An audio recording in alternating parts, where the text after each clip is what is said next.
যা বাক্সাস তাই এনসিপি ইতিমধ্যে প্রমাণিত হয়েছে। আপনারা দেখেছেন, তারা বলে তাদের মাদার অর্গানাইজেশন নেই, কিন্তু national citizen party Facebook verified page থেকে এই প্যানেলকে কিন্তু সমর্থন করা হচ্ছে। আরও দুঃখের বিষয়, এই রাষ্ট্রের একজন উপদেষ্টা তিনিও কিন্তু এই প্যানেলের ভিপি পদপ্রার্থীকে ওপেনলি সমর্থন দিচ্ছে। এই বিশ্ববিদ্যালয় কিছু থাকুক না থাকুক, বহিরাগত যানজটের কিন্তু ব্যাপক সমস্যা, এবং যার মাধ্যমে আপনি অমর একুশ হলের সামনে যাবেন, একজন শিক্ষার্থী ক্লাস শেষে অমর একুশ হলের সামনে যেতে, তার আবাসিক হলে যেতে তার মিনিমাম 1 ঘন্টা সময় লাগবে। বিশ্বের সকল ইউনিভার্সিটিতে কিন্তু এক্সচেঞ্জ প্রোগ্রাম হয়, একাডেমিক্যাল এক্সচেঞ্জ হয়, ট্যালেন্ট হান্ট এক্সচেঞ্জ হয়, কিন্তু আমাদের এই বিশ্ববিদ্যালয়ে কিন্তু এরকম কিছু হয় না।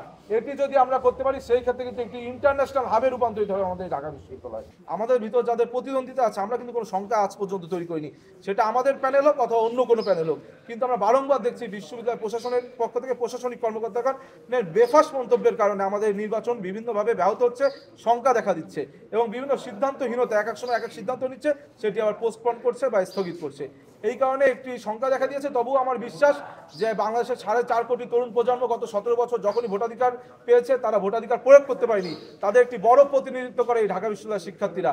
যেহেতু আমরা আগে পূর্বে কখনো ভোট দিতে পারিনি, এই 9 সেপ্টেম্বর বাংলাদেশ যে গণতান্ত্রিক পথে অগ্রযাত্রা করছে, তার প্রাথমিক ধাপে এই ডাকসু নির্বাচন। 9 সেপ্টেম্বর তারা উৎসবমুখর পরিবেশে ডাকসু নির্বাচনে অংশগ্রহণ করবে, ভোটাধিকার প্রয়োগ করবে।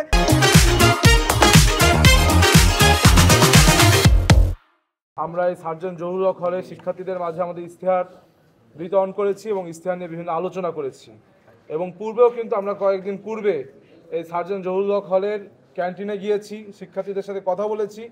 আমরা আমাদের ইশতেহার প্রকাশের পূর্বেই তাদের বিভিন্ন মতামতকে আমরা গ্রহণ করেছি, ধারণ করেছি, এবং সেখান থেকে সকল শিক্ষার্থীর সাথে কথা বলে আমরা আমাদের একটি ইশতেহার প্রকাশ করেছিলাম 10টি পয়েন্ট সম্বলিত। আজকে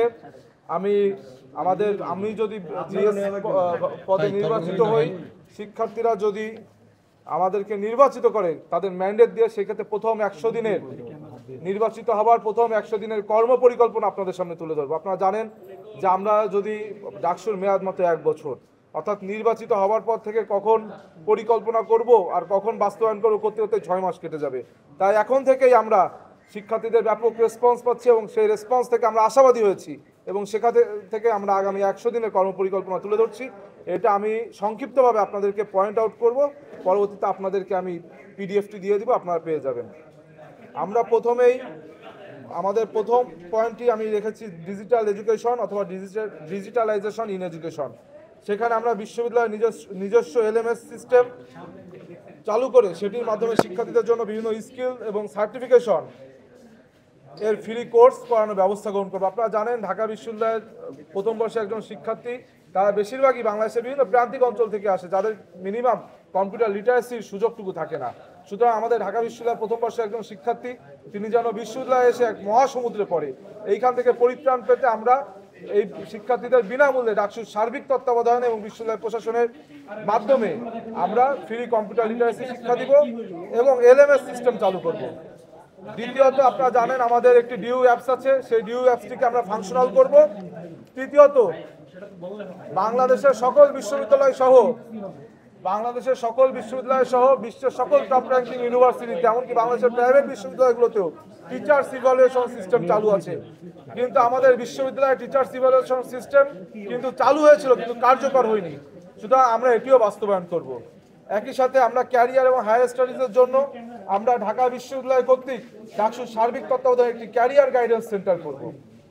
এছাড়া আপনারা জানেন আমাদের বিশ্ববিদ্যালয়ে অনেক শিক্ষার্থী রয়েছে যারা গবেষণা প্রেমী, যারা গবেষণা করতে পছন্দ করে, ভালোবাসে, কিন্তু আমাদের শিক্ষার্থীদের কিন্তু এখানে পার্ট টাইম জব বলেন বা অন ক্যাম্পাস আর্নিংস সেটি নেই বললেই চলে। কিন্তু আমরা যদি আরএ সহ টিএ সহ বিভিন্ন শিক্ষার্থীদেরকে নিয়োগ দিতে পারি, তারা সেক্ষেত্রে কিন্তু তাদের পার্ট টাইম যে আর্নিংস তারা ক্যাম্পাস থেকেই করতে পারবে। বিশ্বের সকল ইউনিভার্সিটিতে কিন্তু এক্সচেঞ্জ প্রোগ্রাম হয়, একাডেমিক্যাল এক্সচেঞ্জ হয়, ট্যালেন্ট হান্ট এক্সচেঞ্জ হয়, কিন্তু আমাদের এই বিশ্ববিদ্যালয়ে কিন্তু এরকম কিছু হয় না।